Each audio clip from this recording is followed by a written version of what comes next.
우리 인사 나누겠습니다. 샬롬. 우리 옆 사람에게 인사 나누겠습니다.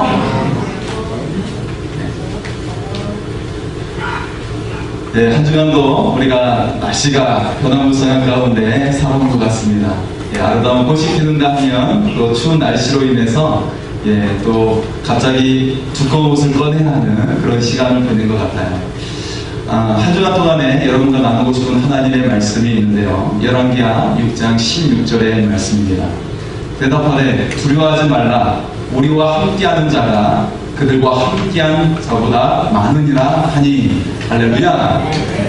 여러분의 삶에 하나님께서 하나님의 군대와 함께 하셔서 여러분을 승리케 하여 주실 줄 믿습니다.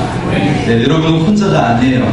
하나님의 수천의 천군 천사와 함께 하시는 여러분은 능력의 사람인 것을 믿으시기 바랍니다. 네, 한번 따라서 나는 혼자가 아니다. 하나님과 하나님의 군대가 나와 함께 하신다. 할렐루야. 네, 하나님의 군대가 여러분과 함께 하십니다. 자, 하나님의 군대가 나와 함께 하시면 참 좋은데, 여러분 만약에 인조인간 터미네이터와 같은 그런 로봇이 살상용 무기가 우리 앞에 서 있다면 어떻게 하겠습니까? 예, 굉장히 두렵고 떨릴 거예요. 네, 최근에 카이스트에서 인공지능 로봇에 대해서 지금 개발을 하고 있는데, 네, 어떤 기사에서 카이스트 대학이 살상용 로봇을 만들고 있다라고 보도를 하는 거예요. 그래서 세계 여러 나라에서 우리나라로 전화가지고 어떻게 그럴 수가 있느냐라고 하면서 경계하고 경고하는 그런 메시지를 주었죠. 예, 사실은 오해가 있었던 거예요. 어떤 외신기자가 지금 카이스트가 만들고 있는 것은 인공 잠수정에 어떤 스스로 운행할 수 있는 그런 기술에 대해서 이야기하고 있는 것인데, 어떤 인공지능 무기를 만들고 있다, 그런 식으로 잘못 해석을 해가지고 잘못 알려져 있는 오해가 있었던 것이죠. 그래서 오해가 다 풀리게 되었습니다. 네, 우리 사람들이 만들어내는 것들이 많이 있어요. 과학을 비롯해서 어떤 예술이나 그리고 또 음악적인 또 문학에 대해서 여러 분야에서 우리 사람들이 만들어내는 창작해내는 여러 많은 것들이 있습니다. 그런데 이런 모든 것들은 사실은 이미 있는 것들을 활용해서 이미 있는 지식을 활용해서 만들어낸 것인 것을 알 수가 있어요. 그런데 여러분, 만약 여러분 앞에 여러분과 똑같은 사람이 서 있다면 어떻게 하겠습니까? 예, 별로 신비롭지가 않은 거 보죠? 네. 여러분과 똑같은 사람이 만들어낸 사람이 서 있다면, 여러분을 복제한 사람이 여러분 앞에 서 있다면 여러분에게 나타나면 어떻게 하겠어요? 저는 놀라서 기절초풍하고 쓰러질 것 같아요. 아니, 이게 세상에 이런 일이 하면서 쓰러질 것 같습니다. 네, 하지만 실제 이 기술을 가지고 있죠. 실제로 인간 복제 기술을 가지고 있어요. 네. 그런데 한 가지 문제는 무엇이냐면, 이렇게 인간을 복제했을 때 그 사람이 영원히 있을까? 예.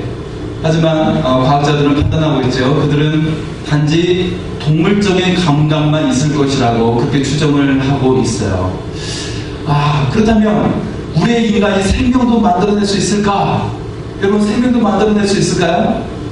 예, 조금 전에 말했던 것처럼 복제 기술을 통해서 우리의 장기가 쓸모가 없게 되고 병들어 있으면 장기를 복제해서 교체하는 그런 계속 개발 중에 있죠.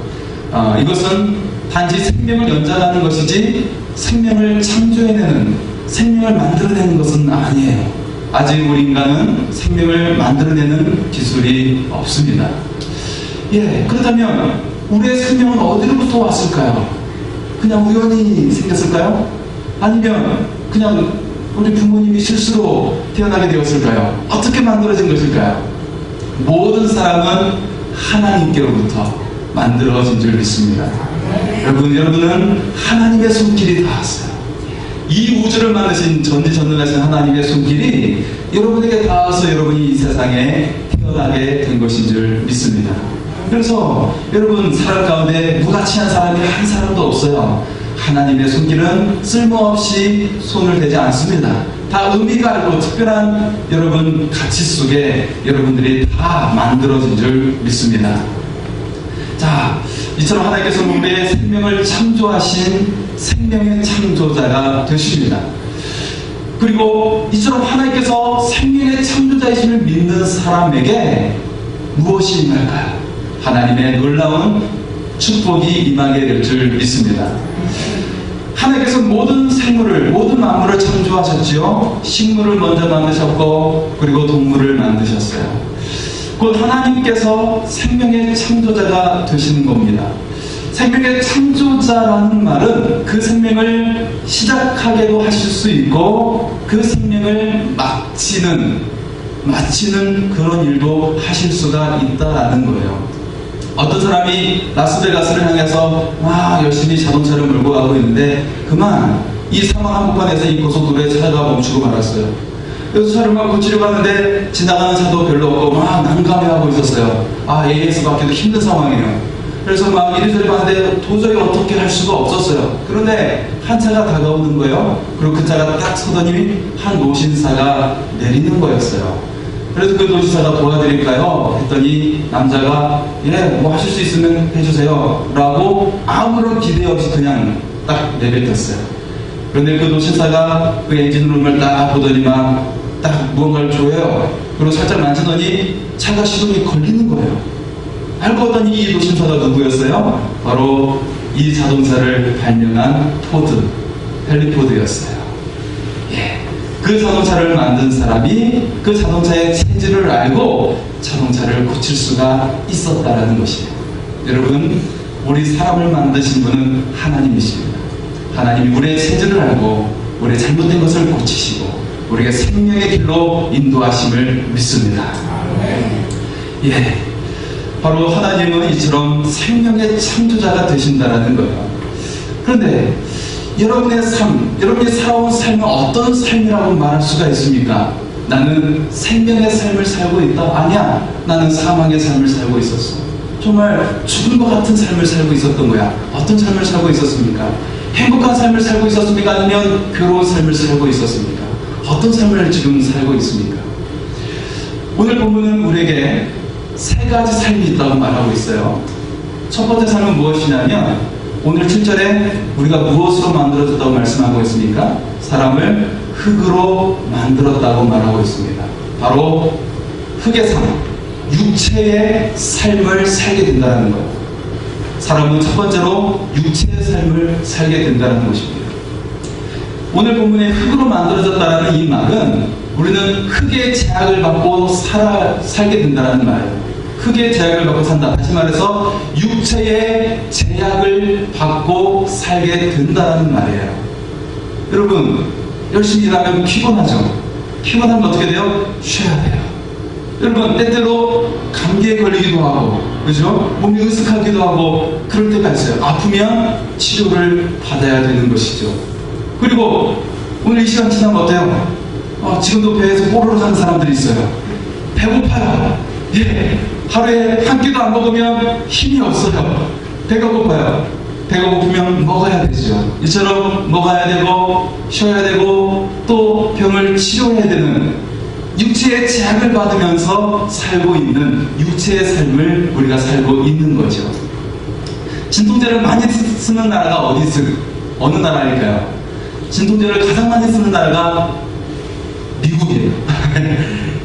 가장 많은 진통제를, 마약성에 가까운 진통제까지 다 쓰는 나라가 미국이고요. 진통제를 가장 많이 쓰지 않는 나라가 어딜까요? 독일이에요. 어떤 여성이 독일에서 여러 년 동안 치료하고 있었는데 거기서 아기를 출산하게 되었어요. 그래서 아기를 분만했는데 보통 무통주사를 놔주기도 하고 그러잖아요. 근데 아무런 주사도 안 가주시는 거예요. 그래서 진통제 좀 놔주세요 그랬더니 진통제를 처방해 줄 수 없다는 거예요. 그러면서 한다는 말이 정말 이 여자가 어이없어 하는데 그 병원에서 한다는 말이 진통은 하나님께서 우리 몸에게 쉬라고 하시는 신호입니다. 그 메시지를 무시하지 마시고 그냥 쉬십시오.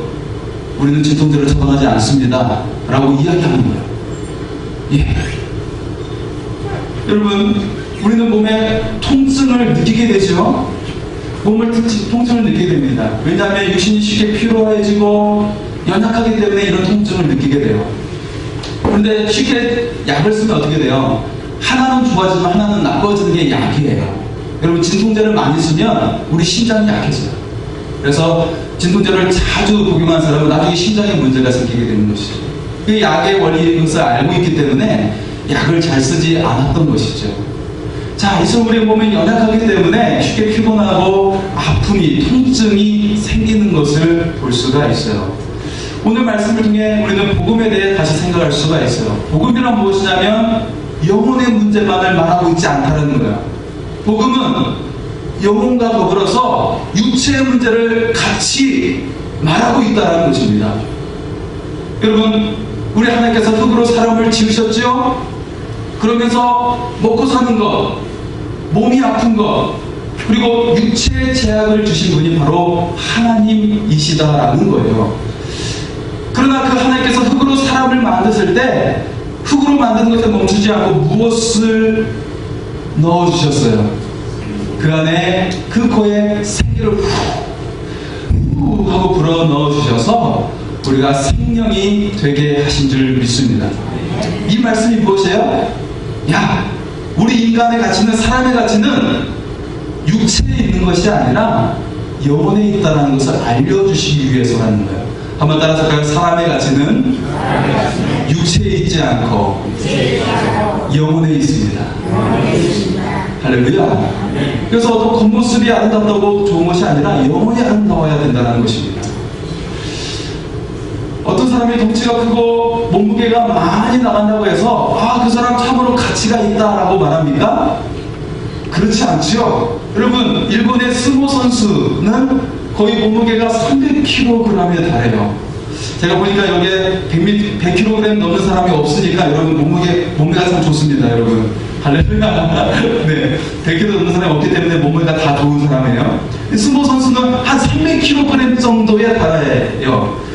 우리가 스모 선수를 보고 야, 이렇게 살이 많으니까 몸이 참 멋지고 참 존귀하다 그렇게 말합니까? 축 처진 살을 보고 저 사람은 정말 육체가 참 존귀한 사람이야, 저 사람은 참 존귀한 사람이야 그렇게 말합니까? 그렇게 말하지는 않죠. 다만 그렇게 몸이 거대해서 생활하기 힘들고 얼마나 참 불쌍한 사람인가 라고 찌찌찌찌 이렇게 하게 되죠. 네, 그런 거 볼 수가 있어요. 이처럼 여러분, 육체가 훌륭하다고, 육체가 거대하다고 훌륭한 것이 아니라는 것이에요. 우리 사람의 가치는 육체에 있는 것이 아니라 영혼에 있다라는 것입니다. 모든 사람의 육체는 후퇴하게 됩니다. 여러분, 최고의 몸을 가졌던 남자가 있었죠. 아까 제가 초반에 설명했던 터미네이터 영화 터미네이터에 출연했던 아놀드 슈왈츠제네거라는 사람. 지금 어때요? 지금은 거의 이제 70살의 나이가 되어가지고 근육이 다 처졌어요. 예, 배도 나오고, 예, 몸매가 많이 안 좋아진 것을 볼 수가 있어요. 이처럼 사람의 육체는 언젠가는 후퇴하게 된다는 것을 볼 수가 있어요. 다만 그 사람의 최고의 가치는 어디 있냐면 내면에, 영혼에 있다는 것을 여러분 깨달으시기 바랍니다. 자, 우리의 출발은 흙으로 만들어졌다는 것이고 그 육체를 가진 육체의 삶을 모두 다 살게 되는 거예요. 예, 우리 성령 충만한 사람도 육체의 삶을 살게 되는 것이죠. 모두 다 육체의 삶을 살게 되는 거예요. 그런데 여기에는 두 가지의 삶이 기다리고 있다는 거예요. 모든 사람이 육체의 삶을 살게 되는데 두 가지 삶이 기다리고 있어요. 하나는 생명의 삶, 다른 하나는 사망의 삶이 기다리고 있다는 거예요. 자, 그래서 두 번째 삶은 생명의 삶이죠. 하나님께서는 먼저 우리에게 생명을 주셨다는 거예요. 생명의 삶을 하나님께서 우리에게 먼저 주셨어요. 이것을 무엇을 통해 알 수 있어요? 에덴 동산에 하나님께서 생명나무를 주셨다고 먼저 말씀하고 있어요. 생명나무를 먼저 주셨다는 거예요. 여기에서 이 생명은 단순히 늙지 않고 오래 사는 것을 말하지 않고 하나님과 관계를 맺으면서 하나님과 교제하면서 하나님과의 그 깊은 사귐 속에 이룰 수 없는 기쁨을 누리면서 사는 것을 말하고 있는 것입니다. 그래서 하나님과 그 사귐 속에 감동과 기쁨과 힘을 가지고 살아가는 것을 의미하고 있는 거예요. 이게 바로 생명의 삶이라고 말하고 있는 것이에요. 우리가 육체의 제약을 받고 산다 할지라도 하나님의 뜻에 일치된 삶을 살 때 우리는 축복의 삶, 영광의 삶을 살 수 있다고 말씀하고 있는 겁니다. 그러나 이 생명은 그냥 주어지는 것이 아니라 시험을 통과해야 하는 것이에요. 연약한 몸의 한계로 인해서 먹고 입고 또 어떤 여러 가지 욕구를 채워야 하는데, 이 몸으로, 이 연약한 몸을 가지고도 하나님께 영광 돌리는 삶을 살 때 이 시험을 잘 통과하는 사람에게 하나님께서는 기쁨의 삶을 주시고 영광의 그 삶을 주심을 믿으시기 바랍니다. 자, 그래서 또 다른 하나의 삶이 기다리고 있는데 그것이 어떤 삶이라고요? 바로 세 번째 삶은 사망의 삶이에요. 사망의 삶. 몸을 가지고 하나님의 뜻에 불순종하고 거역을 하고 이 몸을 위해서만 살 때 하나님께서는 우리에게 주시고자 하는 모든 축복을 중단하십니다. 줄 수가 없는 거예요. 하나님께서 주시고자 해도 주실 수가 없는 거예요. 왜냐하면 우리의 죄의 부름이 딱 하나님과의 관계를 가로막고 있기 때문에 다가갈 수가 없어요. 줄 수가 없어요. 여러분, 우리가 아무리 좋은 차를 가지고 있어도 안개가 자욱하면 어떻게 돼요? 내 집으로 갈 수가 없는 거예요. 흰 눈이 앞을 가로막으면 어떻게 돼요? 갈 수가 없는 거예요. 근데 이 주의 구름이 딱 달려가지고 하나님의 축복이 우리에게 오고 싶어도 올 수가 없는 거예요. 이 죄를 어떻게 고칠 수가 있습니까? 자, 이처럼 하나님의 관계가 단절된 채 하나님의 축복이 멈춰버리고 있는 이 상태를 바로 사망의 삶이라고 말하고 있는 것입니다. 여기에서 사망은 단순히 육체의 죽음만을 말하고 있는 것이 아니라 하나님의 모든 은혜가 중단되어 버린, 하나님이 더 이상 우리를 향해 가까이 갈 수 없는 상태를 말하고 있는 것이에요. 하나님께서 우리에게 자신을 나타내 보일 수가 없는 상태가 되어버린 상태, 우리에게 기쁨을 주시지 않아요. 모든 것을 다 거두어 가신 거예요. 이것이 바로 사망의 삶입니다. 여러분, 우리에게 가장 큰 기쁨은 무엇일까요? 여러분의 인생에 있어서 가장 큰 기쁨은 무엇이었나요? 사람에게서 가장 큰 기쁨은 무엇이냐면 사랑하는 사람을 만날 때인 줄 믿습니다. 사랑하는 내 가족을 만날 때 우리는 기쁨이 넘치고, 사랑하는 내 자녀와 손주들 그리고 친구, 연인 사이들, 사랑하는 사람을 만날 때 우리는 기쁨이 가득할 줄 믿습니다. 한번 그래서 우리 옆 사람에게 같이 한번 인사 한번 나눌까요? 정말 보고 싶었습니다. 정말 보고 싶었습니다. 우리는 사랑하는 사람을 만날 때 기쁨이 샘솟게 될 줄 믿습니다. 인간의 최고의 기쁨은 바로 사랑하는 사람을 만날 때. 어떤 목사님께서, 그분이 이제 시카고에 계셨는데 이제 나중에 결혼하시게 됐는데 그 사모님이 피아니스트였어요. 그런데 미국의 백악관에서 연주하는 그런 연주회가 있었던 것이죠. 근데 이 목사님 너무 보고 싶은 거예요. 그 사모님 보고 싶어가지고 차를 몰고 달려가기 시작하는데 8시간 거리예요. 차로 8시간 거리인데 이 8시간 거리를 단숨에 달려가가지고 그 사모님을 만난 거예요. 너무 보고 싶었어. 얼마나 보고 싶었는지 이 8시간을 단숨에 달려왔어요. 여러분, 만약에 돈 주고 8시간 운전하러 간다면 우리 한천수 사모님 어떻게 하시겠습니까? 중간에 배고프면 쉬기도 하고 밥을 먹으면서 좀 쉬었다가 잠 좀 잤다가 그리고 8시간 채우면서 그렇게 운전을 하면서 갈 거예요. 돈 주고 가라고 한다면 그렇게 갈 겁니다. 피곤하니까, 힘드니까. 그런데 얼마나 보고 싶었으면 그냥 단숨에 8시간을 운전해가지고 가가지고 당신의 연주회를 보고 싶었어, 당신을 보고 싶어서 하면서 그렇게 달려갈 수 있었습니다. 예, 생각해 볼 수가 있죠. 이처럼 우리 사람의 기쁨은 사랑하는 사람을 씁니다. 정말 사랑하는 사람을 만날 때 정말 어디서 누릴 수 없는 그 기쁨, 놀라운 기쁨을 누릴 수가 있는 거예요. 그런데 최고의 기쁨은 최고의 존재이신 우리를 만드신 하나님을 만날 때 우리 사람은 최고의 기쁨을 누리게 될 줄 믿습니다. 여러분, 아무리 부활할지라도 나를 버린 부모를 만나고 싶어서 찾아오는 것을 많이 보게 되잖아요. 이 안타까운 사연을 보게 되는데 나를 이 세상에 보낸 사람을 만나고 싶어요. 하물며 이 세상에 우리를 만드신 존재를 우리가 만나는 것은 우리 사람에게 최고의 영광인 줄 믿습니다. 우리가 우리를 보내신 창조주 하나님을 만날 때 최고의 기쁨과 영광과 축복을 누리게 될 줄 믿습니다. 자, 이 동산에 생명나무가 있었던 것이 아니라 어떤 나무가 있었어요? 선악과도 있었어요. 이 선악과는 우리가 갖고 있는 질병의 문제, 그리고 수많은 육체적인 한계의 문제, 죽음의 문제를 다 가지고 있는 것이 선악과예요. 그래서 우리는 말하죠. 왜 하필 동산에 선악과를 만드셔서 우리에게 이처럼 질병이 오고 문제가 오고 고통이 오고 죽음이 오게 만들었냐고 우리는 하나님께 따지기도 합니다. 그런데 이 선악과는 아담과 하와만 따먹은 것이 아니라 지금으로도 따먹고 있다는 거예요. 이 선악과는 선과 악을 분별할 수 있는 능력, 바로 하나님의 영역을 말하고 있는 것인데, 이것은 무엇이냐면 판단하는 능력을 말하는 거예요. 이 사람이 죄가 있고 선이 있다. 그런데 많은 사람들이 자기 자신도 판단하죠. 하나님께 묻지 않고 나 자신도 내가 생각해서 판단하고, 내가 잘못했다 판단하고, 다른 사람에 대해서도 정죄할 때가 많이 있어요. 이 사람은 잘못했어 잘했어 하면서 판단하면서 정죄하면서 하나님의 영역을, 하나님의 그 선악과를 따먹으면서 범죄하고 있다는 거예요. 그런데 그 선악과를 따먹으면 어떻게 돼요? 반드시 죽으리라. 오늘 17절의 말씀에 그렇게 기록되어 있습니다. 사도 바울은 자신의 죄를 한탄하면서 고백하고 있어요. 오라 나는 공고한 자라. 누가 이 사망의 몸에서 나를 건져내랴.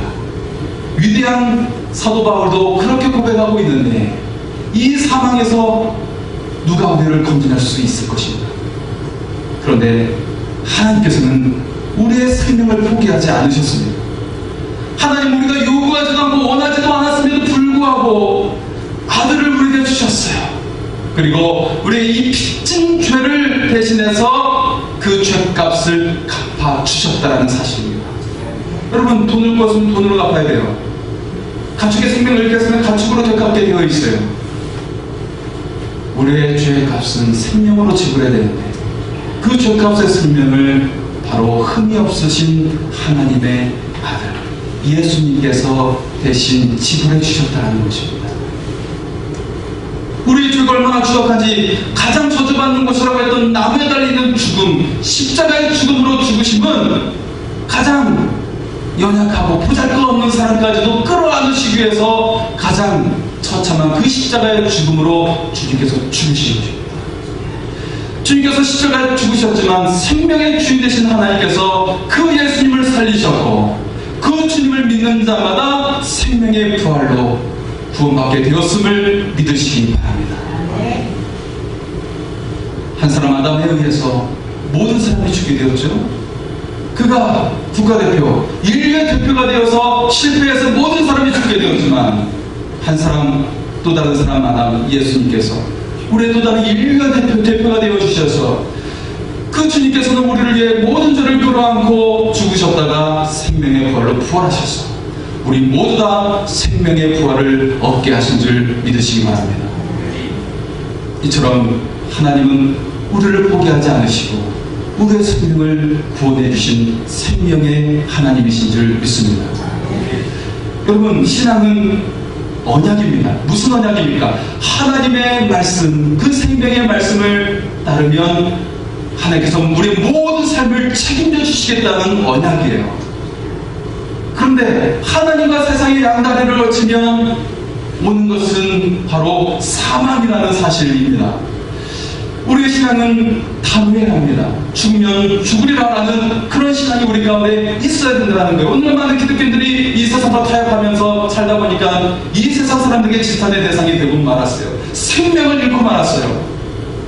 야곱이 기근이 있어서 자신의 자녀들을 애굽에 양식을 구하러 가야 되는데, 그 애굽의 총리가 베냐민을 보내라, 베냐민을 보내지 않으면 양식을 주지 않겠다고 하니까 많은 고민을 하다가 결국에 내가 베냐민을 보내리라, 그가 죽으면 죽으리라 하면서 그를 보내게 되죠. 그렇게 했을 때 야곱에게 어떤 일이 일어났습니까?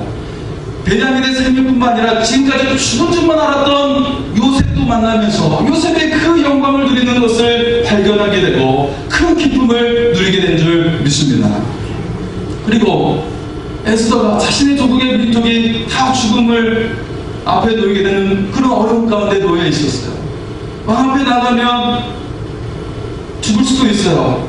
어떤 많이 부르지 않고 나가면 죽을 수 있는데, 그때 에스더는 내가 죽으면 죽으리라 나는 각오로 왕 앞에 나갔을 때, 그 민족을 대신하여 중보기도하며 나갔을 때, 그 민족을 구원하고 그 원수는 다 처단이 되고 그 민족이 살게 된 줄 믿으시기 바랍니다. 우리 신앙은 단호해야 된다는 것입니다. 내가 죽고자 할 때 살게 되고, 내가 잃는다고 생각했을 때 얻게 되는 것이 신앙의 역설인 것을 여러분 믿으시고 하나님의 축복을 누릴 수 있기를 소원합니다. 이 세상에서 두려움 없는 사람이 어떤 사람일까요? 바로 죽음을 무서워하지 않는 사람들이에요.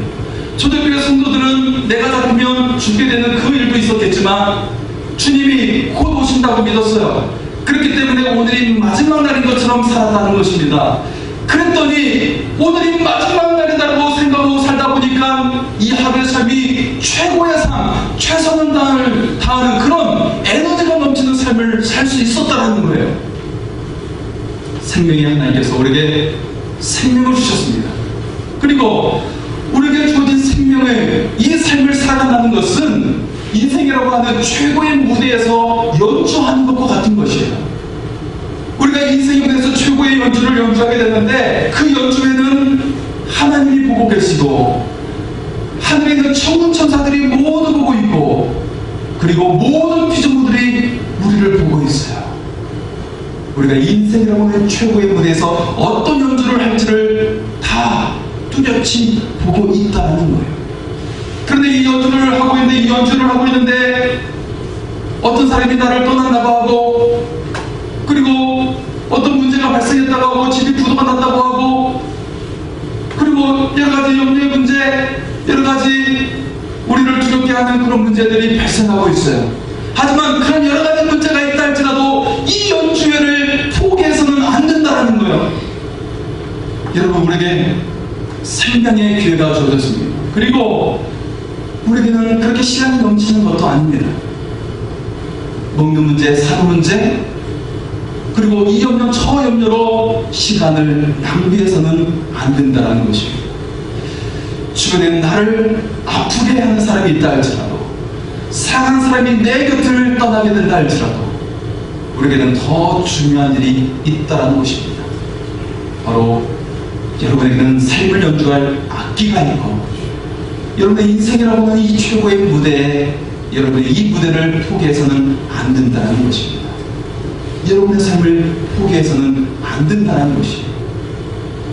그리고 우리 인생의 최고의 연주를 할 수 있는 비결은 바로 하나님과 함께 할 때 우리 인생은 최고의 연주를 하는 최고의 삶, 그리고 아름다운 삶, 그리고 기쁨을 누리는 영광의 삶을 살게 될 줄 믿습니다.